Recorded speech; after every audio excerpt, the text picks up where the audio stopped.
ഞങ്ങളുടെ ആ ഭാഗമാണ് സൗത്ത് സുഡാനിലെ ഏറ്റവും പീസ്ഫുൾ ആയിട്ടുള്ള സ്ഥലം. പക്ഷെ അവിടെ ഇഷ്ടംപോലെ സോൾജിയേഴ്സിൻ്റെ പ്രസൻസ് അവിടെ അനുഭവപ്പെട്ടു. കുർബാന നടന്നുകൊണ്ടിരുന്നപ്പോൾ ഞങ്ങൾക്ക് ന്യൂസ് കിട്ടി ഇവിടെ ക്യാപിറ്റലിൽ റബൽസ് ഭയങ്കരമായിട്ട് വെടിവയ്പ്പാണെന്നുള്ളത്. അവരുടെ കയ്യിൽ മെഷീൻ ഗൺസ് ഉണ്ട്, അവരിങ്ങനെ മാർച്ച് ചെയ്ത് പോവുകയാണ്, വേറെ ഒന്നുമില്ല. ക്യാപിറ്റലിൽ അവിടെ അവർക്ക് ഒന്നും കൃഷി ചെയ്തുണ്ടാകുന്നില്ല. അപ്പോൾ ഈ റബൽസ് റോഡുകളെല്ലാം ബ്ലോക്ക് ചെയ്തു. അപ്പോൾ റോഡ് ബ്ലോക്ക് ചെയ്ത കാരണം ട്രാൻസ്പോർട്ടും ഇല്ല. അപ്പോൾ ഇവിടെ ക്യാപിറ്റലാകെ പട്ടിണി പഞ്ഞുമായി. പൈസ ഉണ്ടെങ്കിലും സാധനമൊന്നും മേടിക്കാനില്ലല്ലോ. ആ സമയത്ത് ഗവൺമെൻറ് ഒരു പണി ചെയ്തു, അവരൊരു മിലീഷ്യ ഗ്രൂപ്പിനെ റോഡ് ക്ലിയർ ചെയ്യാൻ വേണ്ടിയിട്ടും വിട്ടു. മിലീഷ്യ എന്ന് പറഞ്ഞാൽ എന്താ പറയുന്നത്, പോയി എന്തെങ്കിലും ചെയ്തു, റോഡ് ക്ലിയർ ആക്കിയേക്കണം, കൊല്ലുവോ എന്തു വേണേലും. ഇവർക്ക് എന്നാ പണി എന്ന് പറഞ്ഞാൽ ഇഷ്ടംപോലെ കടകളെല്ലാം കുത്തി തുറന്ന് ഇഷ്ടംപോലെ ബിസ്ക്കറ്റും കഴിക്കാൻ എല്ലാ കൂട്ടം ഉണ്ട്, കുടിക്കാൻ ഇഷ്ടംപോലെ കള്ളും ചാരായം ഉണ്ട്, എപ്പോഴും കുടിയും അതുപോലെ തന്നെ ഇഷ്ടംപോലെ കഞ്ചാവ് വലിക്കാൻ കിട്ടും. അവർ ഈ വലിയും കുടിയും തീറ്റയും അത് കഴിയുമ്പോൾ പപ്പാന്ന് പറഞ്ഞ് വെടിവെച്ചുകൊണ്ടിരിക്കുകയാണ്. അപ്പോൾ പലപ്പോഴും എനിക്ക് പേടിയായിരുന്നു, ഈ റെബൽസ് ഇവിടെ വന്നു കഴിഞ്ഞാലുണ്ടല്ലോ, ഇമാർ വല്ല ബൈനാക്കുലർ വെച്ച് നോക്കിക്കഴിഞ്ഞാൽ അവർക്ക് അവർ പറയില്ലേ ഞങ്ങൾക്ക് ഒരു പങ്കുണ്ടെന്നുള്ള കാര്യം. അപ്പം ഞങ്ങളെ അവർ ഇങ്ങ് തള്ളി മാറ്റി കഴിഞ്ഞപ്പോഴേ ഒരു 10 സെക്കൻഡ് കഴിഞ്ഞപ്പോൾ 4 or 5 വെടി ഞാൻ കേട്ടു. അപ്പം അന്നേരം തന്നെ ഞാൻ എൻ്റെ കൂട്ടുകാരോട് പറഞ്ഞു അവന്മാരുടെ കാര്യം തീർന്നു എന്നുള്ളത്.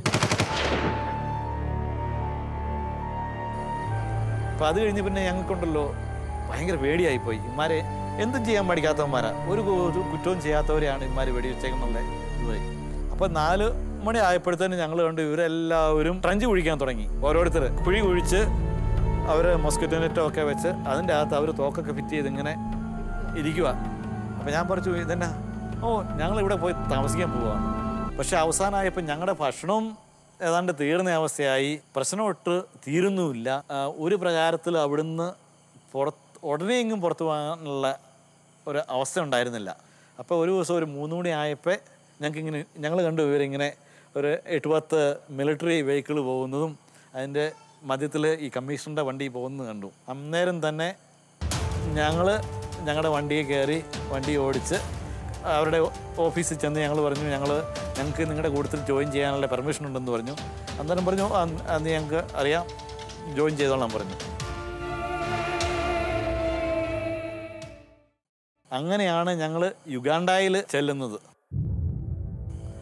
യുഗാണ്ടയിൽ ഏതാണ്ട് ഞങ്ങൾ ജോലി ചെയ്യുന്ന അഭയാർത്ഥി ക്യാമ്പെന്ന് അവർ പറയുന്നില്ല, സെറ്റിൽമെൻ്റ് എന്നാണ് പറയുന്നത്. അതാണ് ഇപ്പോൾ ലോകത്തിലെ ഏറ്റവും വലിയ സിംഗിൾ സെറ്റിൽമെൻറ്റ്.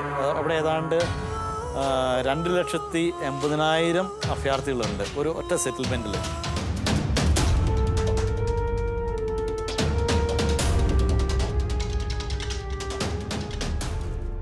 ഈ അഭയാർത്ഥികൾ വന്ന് താമസിക്കണമെങ്കിൽ കെട്ടിയിട്ടേക്കണം, അത് നമ്മൾ തന്നെ കൂടുതലുണ്ടായി അല്ല, നമ്മളൊന്നും ഉണ്ടാക്കി കൊടുക്കുന്നതല്ല. എല്ലാം യുണൈറ്റഡ് നേഷൻസിന്റെ കീഴിലാണ് വരുന്നത്.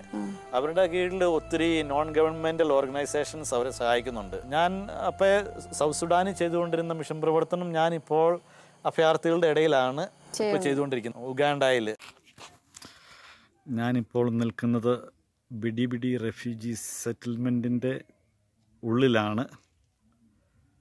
എൻ്റെ ഈ പുറകിൽ കാണുന്നതൊക്കെ ഇവിടെയുള്ള റെഫ്യൂജീസ് അല്ലെങ്കിൽ റെഫ്യൂജീസ് താമസിക്കുന്ന കുടിലുകളാണ്. ഓരോ കുടിലുകളിലും ഓരോ വീട്ടുകാർ വീതമുണ്ട്.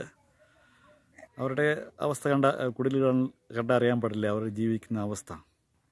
ഇവർ വന്നപ്പോൾ ഈ കുടിലുകളെല്ലാം ടാർപോളിൻ കൊണ്ട് മേഞ്ഞതായിരുന്നു. ഇത്രയും ചെറിയ കുടിലിൽ ടാർപോളിൽ താമസിക്കുക എന്ന് പറഞ്ഞാൽ ഭയങ്കര ചൂടാണ്. അതുപോലെ മഴ പെയ്ത ഭയങ്കര തണുപ്പ്. കഴിഞ്ഞ ഒരു വർഷത്തിനിടയ്ക്ക് അവരത് പുല്ല് മേഞ്ഞു. അത് പുല്ല് മേഞ്ഞതുകൊണ്ട് ചൂടിൻ്റെ സമയത്ത് ചൂട് കുറയും, തണുപ്പിൻ്റെ സമയത്തും തണുപ്പ് കുറവുണ്ട്. എന്തൊക്കെ പറഞ്ഞാൽ ആഫ്രിക്ക ഇത്രയും ദാരിദ്ര്യം പിടിച്ചതാണോ? ദാരിദ്ര്യം എന്ന് പറയാൻ പറ്റില്ല. ആഫ്രിക്കയെ പറ്റി പറയുകയാണെങ്കിൽ ഞാൻ നോക്കിയിട്ട് ആഫ്രിക്കയാണ് നാച്ചുറൽ റിസോഴ്സ് വെച്ച് നോക്കുകയാണെങ്കിൽ ഏറ്റവും റിച്ച് ആയിട്ടുള്ളത്. അവിടെ നാച്ചുറൽ റിസോഴ്സ് എന്ന് പറഞ്ഞാൽ ഇപ്പോൾ സൗത്ത് സുഡാൻ്റെ കാര്യം പറഞ്ഞാൽ ക്രൂഡ് ഓയിൽ ഇഷ്ടം പോലെയുണ്ട്. അപ്പോൾ അവിടുത്തെ അടുത്ത രാജ്യമാണ് ഈ കോങ്കോ. ഗോൾഡ് ഉണ്ട്, ഡയമണ്ട് ഉണ്ട്, all kinds of natural resources ഇഷ്ടം പോലെ. കോങ്കോയിലാണെങ്കിൽ തന്നെ ഇഷ്ടം പോലെ ഗോൾഡും ഡയമണ്ട്സും ഉണ്ട്. നല്ല പ്രകൃതി രമണീയമായ സ്ഥലമാണ്, നല്ല സ്ഥലമാണ്. പക്ഷേ സ്വാർത്ഥ താല്പര്യങ്ങൾ കാരണം എല്ലാവരും സ്വന്തം കാര്യം ചിന്താവാന്ന് നമ്മൾ പറയാറില്ലേ, അതുപോലെയാണ് അവിടുത്തെ ലീഡേഴ്സും പൊളിറ്റീഷ്യൻസും എല്ലാവരും.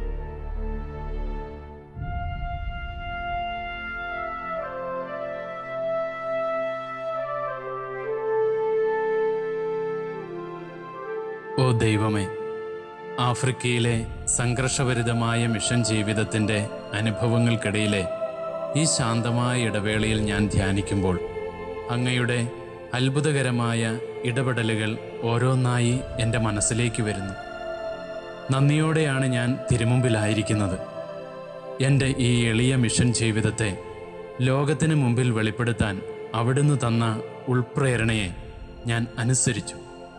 ജീവിതകാലം മുഴുവൻ അവിടുത്തേക്ക് കൂടുതൽ തൃഷ്ണതയോടെ വേല ചെയ്യുമെന്ന് ഞാൻ വാക്ക് തരുന്നു. നന്ദി ദൈവമേ.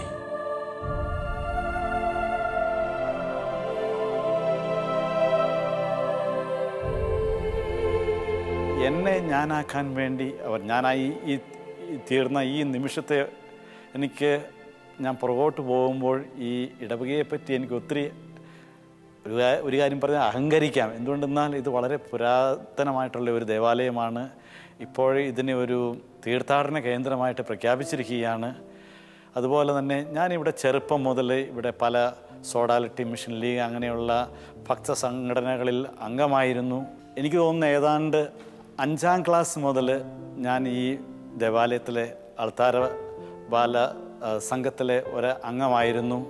എന്ന് വെച്ചാൽ അച്ഛനാണല്ലോ കുർബാന ചെല്ലുമ്പോൾ പള്ളിയിൽ ഇവിടുത്തെ ഏറ്റവും പ്രധാനപ്പെട്ട വ്യക്തി. അച്ഛൻ കഴിഞ്ഞാൽ പിന്നെ ബാക്കി ഉണ്ടായിരുന്ന സ്ഥാനം ഞങ്ങൾക്കായിരുന്നു. എന്താണെന്ന് വെച്ചാൽ പള്ളിയിൽ വരുന്നവരും കുർബാന കാണുന്നവരും എല്ലാവരും അച്ഛൻ കഴിഞ്ഞാൽ പിന്നെ ഞങ്ങളെയായിരുന്നു ശ്രദ്ധിച്ചുകൊണ്ടിരുന്നത്. ഈ അൾത്താര സംഘത്തിലെ അംഗമായിരുന്നപ്പോൾ പലപ്പോഴും ഇവിടുത്തെ വികാരിയച്ഛനും കൊച്ചച്ഛനും കുർബാന ചെല്ലുമ്പോൾ അത്രയും അടുത്ത് നിന്ന് കുർബാനയിൽ പങ്കുകൊള്ളുവാനുള്ള ഭാഗ്യം, അതൊരു ഭാഗ്യമായിട്ടായിരുന്നു ആദ്യം ഞാൻ കണക്കാക്കിയത്. ദൈവത്തിൻ്റെ ആ കരം എൻ്റെ മേലുണ്ടായിരുന്നു. ഇന്ന് ഞാൻ ഒരച്ഛനായി ദിവസവും അപ്പവും വീഞ്ഞും കൂദാശ അർപ്പിക്കുമ്പോൾ ഞാൻ അങ്ങയെ തന്നെയല്ലേ കൂദാശയായിട്ട് മറ്റുള്ളവർക്ക് ഭാഗിച്ചു കൊടുക്കുന്നത്. അതൊരു വളരെ വലിയ ഒരു ഭാഗ്യമായിട്ടാണ് ഞാൻ കണക്കാക്കുന്നത്. എല്ലാ ദിവസവും കുർബാന അർപ്പിക്കുമ്പോൾ, പ്രത്യേകിച്ച് പരിശുദ്ധ കുർബാന ഇങ്ങനെ ഉയർത്തുമ്പോൾ ഞാൻ പലപ്പോഴും ദൈവത്തിന് നന്ദി പറയാറുണ്ട്. എന്തിനാണെന്ന് വെച്ചാൽ ഞാൻ വെറും ഒരു ഫ്രാൻസിസ് ജോസഫ് ആയിരുന്നു. എന്നെയാണ് തമ്പുരാൻ ഫാദർ ഫ്രാൻസിസ് ജോസഫാക്കി മാറ്റിയത്. അത് ദൈവത്തിൻ്റെ ഒരു കൃപ കൊണ്ട് മാത്രമാണ് ഞാൻ ഇന്ന് ദൈവത്തിൻ്റെ അപ്പവും വീഞ്ഞും വാഴ്ത്തി അത് മറ്റുള്ളവർക്ക് വീതിച്ചു കൊടുക്കാനുള്ള അതൊരു വളരെ ഒരു ദൈവത്തിൻ്റെ വളരെ ദൈവത്തിൻ്റെ ഒരു എന്താ പറയുന്നത് സ്നേഹം എനിക്ക് തന്നിട്ടുണ്ട്. അതുപോലെ തന്നെ ഈ ഇടവകാംഗങ്ങളായ എല്ലാവരെയും അവരെല്ലാവരും ഒരു വിധത്തിൽ അല്ലെങ്കിൽ മറ്റൊരു വിധത്തിൽ എനിക്ക് വേണ്ടി പ്രാർത്ഥിച്ചിട്ടുണ്ട്, എന്നെ പ്രോത്സാഹിപ്പിച്ചിട്ടുണ്ട്. പ്രത്യേകിച്ച് ഇവിടെ ഇരുന്നിട്ടുള്ള വികാരിയച്ഛന്മാരും കൊച്ചച്ഛന്മാരും അതുപോലെ ഞങ്ങളുടെ ഇവിടെ അടുത്തുള്ള കോൺവെൻറ്റിലുള്ള സിസ്റ്റേഴ്സും എന്നെ പഠിപ്പിച്ചിട്ടുള്ള ടീച്ചേഴ്സും അവരെല്ലാവരും ഒത്തിരിയേറെ ഒരു വിധത്തിൽ അല്ലെങ്കിൽ മറ്റൊരു വിധത്തിൽ എന്നെ സ്വാധീനിച്ചിട്ടുണ്ട്. ഞങ്ങളുടെ ഈ ഇടവക പള്ളി മാതാവിൻ്റെ നാമധേയത്തിലുള്ളതാണ്. അതുകൊണ്ട് ചെറുപ്പം മുതൽ പല പല പെരുന്നാളുകളും മാതാവിൻ്റെ പേരിൽ ഇവിടെ ആഘോഷിക്കാറുണ്ട്. എന്തുകൊണ്ടാണെന്ന് എനിക്കറിയാൻ പാടില്ല, ചെറുപ്പം മുതൽ എനിക്ക് മാതാവിനോട് ഭയങ്കര ഭക്തിയും ബഹുമാനവും ഉണ്ടായിരുന്നു. ഇപ്പോഴും എന്തെല്ലാം പ്രതിസന്ധികളെ നേരിടേണ്ടി വന്നാലും എന്തെല്ലാം ദുഃഖങ്ങളിലും സങ്കടങ്ങളിലും എനിക്ക് പോകേണ്ടതായി വന്നാലും അന്നേരം ഞാൻ മാതാവിനെ വിളിച്ചപേക്ഷിക്കും. മാതാവ് ഇതുവരെ എന്നെ കൈവിട്ടിട്ടില്ല, ഇനിയോട്ട് വിടുകയുമില്ല. അങ്ങനെ അതുപോലെയുള്ള ഒരു പൂർണ്ണമായ ബോധം എനിക്കുണ്ട്. മാതാവ് എന്നെ ഒരിക്കലും കൈവിടുകയില്ല എന്നുള്ള ആ ബോധം. അതുകൊണ്ട് ഞാനിപ്പോൾ ജോലി ചെയ്യുന്ന ആഫ്രിക്കയിലെ അവരോടെല്ലാവരോടും ഞാൻ പറയാറുണ്ട്, അവരെന്തെങ്കിലും അവരുടെ വിഷമതകൾ വന്ന് എന്നോട് ഷെയർ ചെയ്യുമ്പോൾ ഞാൻ പലപ്പോഴും അവരോട് പറയാറുള്ള ഒരു കൊന്ത ചൊല്ലി മാതാവിനോട് അപേക്ഷിക്കുക, മാതാവ് തീർച്ചയായിട്ടും നിങ്ങളെ സഹായിക്കും. അതുകൊണ്ട് അവർ കൊന്തയെല്ലാം പറഞ്ഞു കഴിഞ്ഞാൽ അവർ ആദ്യമേ എന്നോട് ചോദിക്കുന്നത് അച്ഛൻ ഒരു കൊന്ത തരാമോ എന്ന് ചോദിക്കും. ഞാൻ എൻ്റെ കയ്യിൽ ഇഷ്ടംപോലെ കൊന്തയുണ്ട്, കൊന്ത കൊടുക്കും. ചിലപ്പോൾ പറയും കൊന്തയെല്ലാം അറിയാൻ പാടില്ല എന്ന് പറയും, അവരെ ഞാൻ കൊന്ത പഠിപ്പിക്കും. അതുകൊണ്ട് പക്ഷേ അവർ വളരെ സന്തോഷത്തോടു കൂടി അവർ കൊന്ത ചെല്ലുന്നുണ്ട്. അതിൻ്റെതായ ഫലങ്ങളിൽ അവർക്ക് കിട്ടാറുമുണ്ട്, അത് കാണാനുമുണ്ട്. കൊച്ചച്ഛൻ എങ്ങോട്ട് പോയതായിരുന്നു? കൊച്ചൻ കുമ്പസാരിപ്പിക്കാനായിട്ട് പോയതാണ്. എവിടെ? നെസ്റ്റിൽ. എല്ലാ ആഴ്ചയും പോകാറുണ്ടോ? അതെയോ? അല്ല, അവിടെ ധ്യാനത്തിന് കുമ്പസാരിപ്പിക്കുന്നത്. അത് ശരി. പിന്നെ ഇന്നത്തെ മീറ്റിംഗ് നന്നായിട്ട് പോയോ? DF. ഇതാണ് ഞങ്ങളുടെ ഇടവക വികാരി ഫാദർ ഫ്രാൻസിസ് കീരമ്പാറ.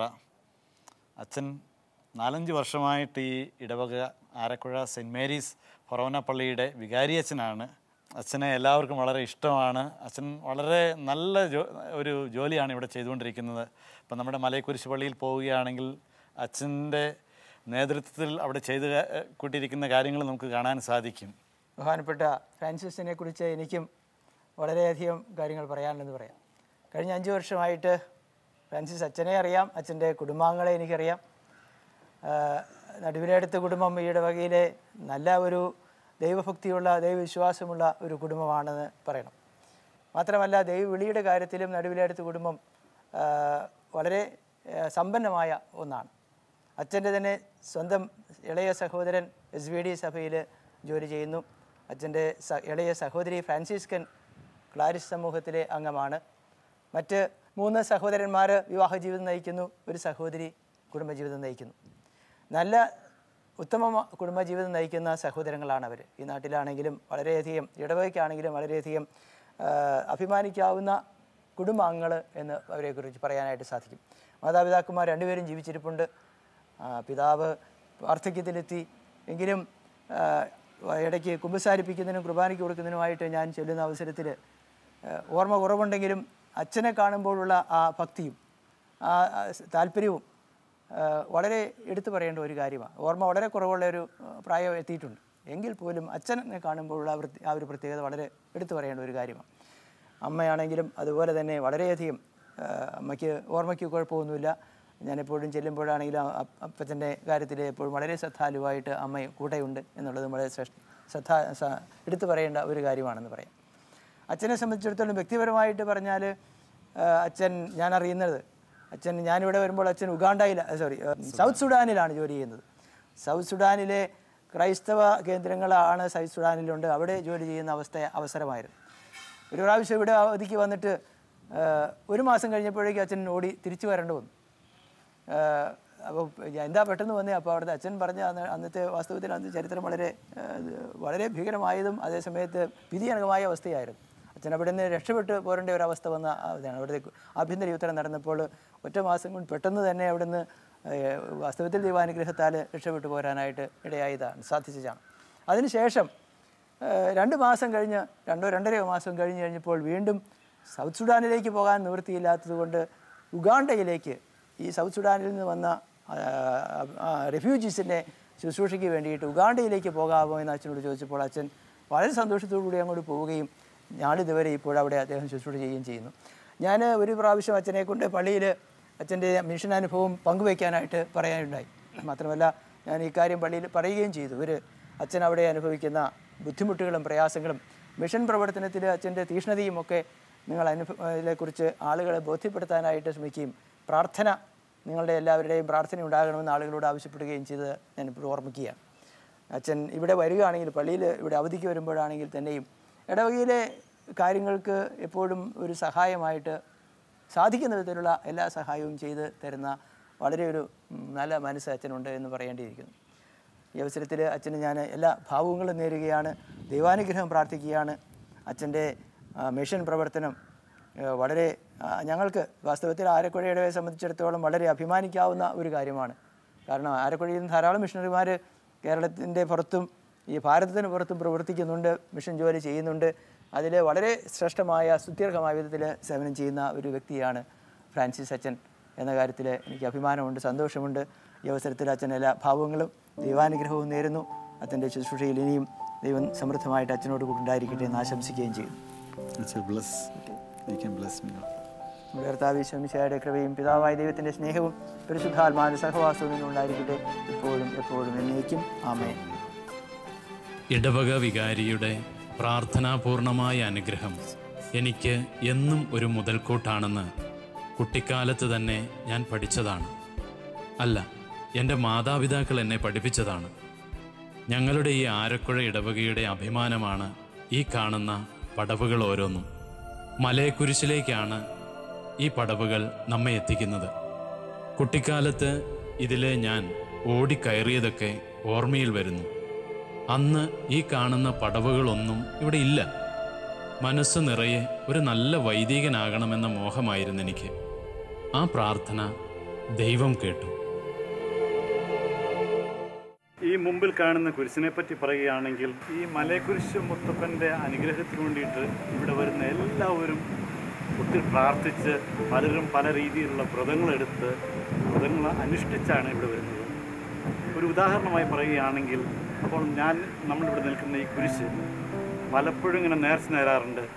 എന്തെങ്കിലും അസുഖങ്ങളോ വേദനകളോ ഒക്കെ വരുമ്പോൾ, എൻ്റെ കൊച്ചിൻ്റെ ഈ അസുഖം മാറ്റുകയാണെങ്കിൽ ഞാൻ ആ കൊച്ചിനെ എൻ്റെ പുറത്ത് വെച്ച് ഞാൻ മുട്ടയിൽ നീന്തി ഈ നട കയറി പള്ളിക്ക് ചുറ്റും പോയി പ്രാർത്ഥിക്കാമെന്നുണ്ട്. അതുകൊണ്ട് പെരുന്നാൾ ദിവസങ്ങളിൽ ഇവിടെ വരികയാണെങ്കിൽ ഇടപെടാതെ ആൾക്കാരിങ്ങനെ മുട്ടയിൽ ഇവിടെ നീന്തി ഈ സ്റ്റെപ്സ് കയറി ഈ പള്ളിക്ക് ചുറ്റും മുട്ടയിൽ നീന്തുന്ന ഒരു കാഴ്ച കാണാൻ സാധിക്കും.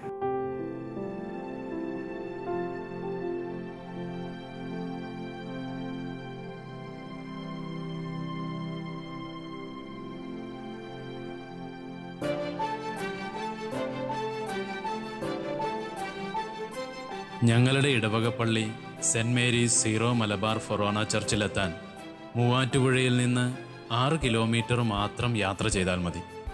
പള്ളിയുടെ തൊട്ടടുത്ത് തന്നെയാണ് ഈ മലയക്കുരിശിലേക്ക് എത്താനുള്ള പടികൾ തുടങ്ങുന്നത്. നടന്നു കയറാൻ സാധിക്കാത്തവർക്ക് മുകളിലെത്താൻ റോഡും ഇവിടെ സജ്ജമാക്കിയിട്ടുണ്ട്. ഈ പ്രദേശത്തിൻ്റെ പൈതൃകമായിട്ടാണ് ഞങ്ങൾ ഇതിനെ കാണുന്നത്. തീർച്ചയായും തീക്ഷ്ണമായ വിശ്വാസത്തിലേക്ക് ഇവിടെ നമ്മെ നയിക്കും.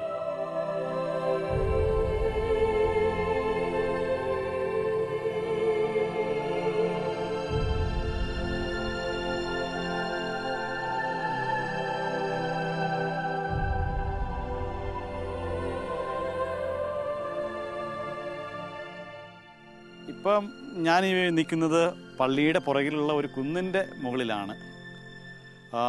എൻ്റെ ചെറുപ്പകാലത്തിലേക്ക് ഞാൻ പോവുകയാണെങ്കിൽ അന്ന് ഈ പറയുന്ന ഇവിടെ ഈ കാണുന്ന ഒന്നും അവിടെ ഇല്ലായിരുന്നു. പള്ളി മാത്രം ഉണ്ടായിരുന്നു. ഒരു ചെറിയൊരു പള്ളിയിലേക്ക് നടന്നു കയറാനായിട്ട് നടക്കല്ലുകൾ ഉണ്ടായിരുന്നു. ഇപ്പോൾ എൻ്റെ പിൻഭാഗത്ത് കാണുന്നത് കൊന്തഗ്രാം എന്നാണ് ഇവിടെ പറയപ്പെടുന്നത്. കൊന്തയുടെ എല്ലാ രഹസ്യങ്ങളൊക്കെ കാണിച്ചുകൊണ്ട് ആൾക്കാർക്ക് നല്ല രീതിയിൽ പ്രാർത്ഥിക്കുവാനുള്ള ഒരു സാഹചര്യം ഇവിടുത്തെ പഴയ പല വികാരി അച്ഛന്മാരും ഉണ്ടാക്കി കൊടുത്തിട്ടുണ്ട്. അതാണിപ്പോൾ ഇവിടെ കാണാൻ സാധിക്കുന്നത്. വളരെ ഭംഗിയായിട്ട് എല്ലാം ചെയ്തു വച്ചിട്ടുണ്ട്. ഇവിടെ വന്ന് ഈ മല കയറി കഴിഞ്ഞാൽ ഏത് പ്രാർത്ഥിക്കില്ലാത്തവനും എനിക്ക് തോന്നുന്നത് ഇവിടെ കയറി കഴിഞ്ഞാൽ അവൻ ഈ രൂപങ്ങളുടെയൊക്കെ മുമ്പിൽ വന്ന് കുറച്ച് നേരം പ്രാർത്ഥിച്ചിട്ടേ പോവുകയുള്ളൂ. ആരക്കുഴയിൽ എത്തുന്നവർ തീർച്ചയായിട്ടും ഇവിടെയൊക്കെ ഒന്ന് കാണണം. നിങ്ങൾ തീർച്ചയായിട്ടും നിങ്ങൾക്ക് ഈ സ്ഥലം ഇഷ്ടപ്പെടും. ഈ സ്ഥലം മാത്രമല്ല, ഇവിടുത്തെ ഇതിൻ്റെ ഈ ഗാർഡനും ഇവിടെ വെച്ചിരിക്കുന്ന എല്ലാം വളരെ ഭംഗിയായിട്ടാണ് വെച്ചിരിക്കുന്നത്. ഞാനാണെങ്കിൽ തന്നെ ചിലപ്പോൾ 2 വർഷം കൂടുമ്പോഴായിരിക്കും, ചിലപ്പോൾ 3 വർഷം കൂടുമ്പോഴായിരിക്കും എനിക്ക് അവധി കിട്ടുന്നത്. അവധി കിട്ടുമ്പോഴൊക്കെ ഞാൻ അവധിക്ക് വരുമ്പോൾ പല പ്രാവശ്യം ഇതിന് മുകളിൽ കയറി വന്നിട്ടുണ്ട്. ഇതിലെയൊക്കെ കയറി നടന്ന് പ്രാർത്ഥിച്ചിട്ടുണ്ട്. കുറച്ച് നേരം ഇതിലേക്ക് കയറി നടന്നു കഴിയുമ്പോൾ നല്ലൊരു ആശ്വാസം കിട്ടുന്നുണ്ട്. മനസ്സിന് എന്തൊക്കെ വിഷമതകളുണ്ടെങ്കിലും അതൊക്കെ അങ്ങ് മാറിപ്പോകും.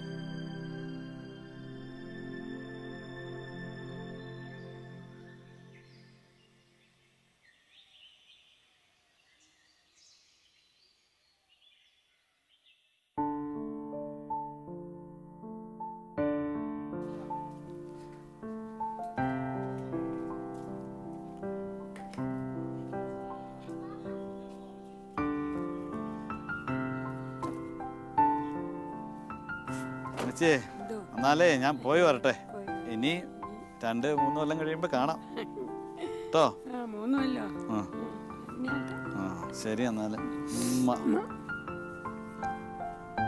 സിജിയെ കൊച്ചേ എന്നാ ശരി കേട്ടോ. എടി പേപ്പൻ പോവാ. പേപ്പൻ ഉമ്മയൊന്നുമില്ലേ? ഉമ്മയൊന്നുമില്ലേ? അപ്പുണ്ണി പേപ്പന് ഉമ്മയൊന്നുമില്ലേ? വാ പേരപ്പന് ഉമ്മ. വാ വാ വാ പേരപ്പന് ഉമ്മ.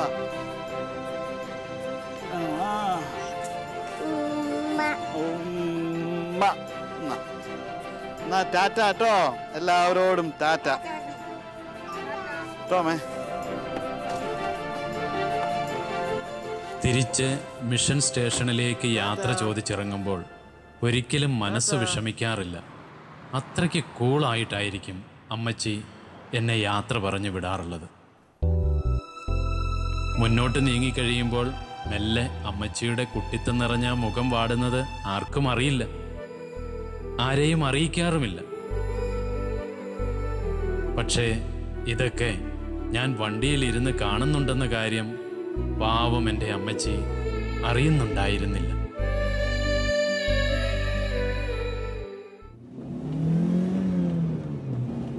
ഉഗാണ്ട കിഴക്കേ ആഫ്രിക്കയിലെ ഒരു രാജ്യമാണ്. കോമൺവെൽത്ത് രാജ്യങ്ങളിൽപ്പെടുന്ന ഉഗാണ്ട 1962 സ്വാതന്ത്ര്യം പ്രാപിച്ചത്. വ്യവസായവൽക്കരണത്തിലൂടെ സാമ്പത്തിക സുസ്ഥിരത നേടുവാനുള്ള തീവ്രമായ ശ്രമം സ്വാതന്ത്ര്യപ്രാപ്തിക്ക് ശേഷം നടന്നു പോരുന്നുവെങ്കിലും വേണ്ടത്ര വിജയിക്കാനായിട്ടില്ല. സമ്പദ്വ്യവസ്ഥ പ്രധാനമായും കാർഷിക വിഭവങ്ങളായ കാപ്പി, പരുത്തി എന്നീ നാണ്യവിളകളെ ആശ്രയിച്ചിരിക്കുന്നു. ഉഷ്ണമേഖല കാലാവസ്ഥയാണ് പൊതുവെ ഇവിടെ അനുഭവപ്പെടുന്നത്. ഉഗാണ്ടയിലെ വനപ്രദേശങ്ങളിൽ സിംഹം, പുലി എന്നിവ ധാരാളമായി ഉണ്ട്. ഉഗാണ്ട കോബ് എന്നറിയപ്പെടുന്ന ഒരിനം കലമാനും കാണ്ടാമൃഗവും ജിറാഫും അങ്ങനെ നല്ലൊരു കാഴ്ച കാട്ടിനുള്ളിൽ തന്നെ നമുക്ക് ലഭിക്കും. ഇരുമ്പ്, അലൂമിനിയം എന്നീ ധാതുക്കളുടെ അംശമടങ്ങിയ ഫെറലൈറ്റ് മണ്ണാണ് പൊതുവെ ഇവിടെ കാണപ്പെടാറുള്ളത്.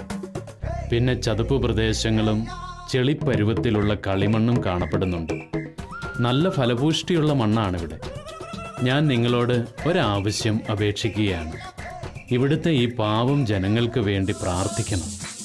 വീടും കുടുംബവും നഷ്ടപ്പെട്ടവരാണ് ഇവിടെയുള്ള മിക്ക അഭയാർത്ഥികളും. സൗത്ത് സുഡാൻ്റെ കിരാത നടപടിയിൽ നിന്ന് കഷ്ടിച്ച് രക്ഷപ്പെട്ടവരാണ് ഞാൻ ഉൾപ്പെടെയുള്ള ഇവിടുത്തെ എല്ലാ അഭയാർത്ഥികളും.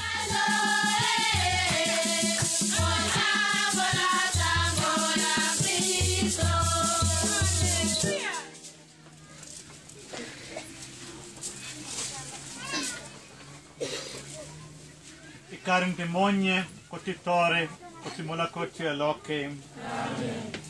Di gracia na mogne li kan Yesu Kristo konyarat nangun, seko morit na molakoche aloke, gwe kota ling. Sit down. My dear friends in Christ, I am very happy to be here.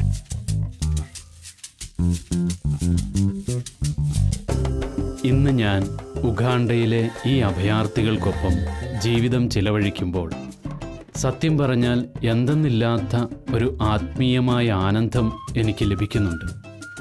അതിനൊരേ ഒരു കാരണമേ ഉള്ളൂ. അന്ന് ദൈവം എന്നെ വിളിച്ചതിന് പ്രത്യുത്തരം നൽകിയതിനാലും ആ ദൈവവിളിയിൽ ഉറച്ചു നിന്നതിനാലുമാണ് എന്ന് ഞാൻ പൂർണ്ണമായും വിശ്വസിക്കുകയാണ്. എൻ്റെ ഈ എളിയ ജീവിതം ധന്യമായി. നന്ദി ദൈവമേ. Baby,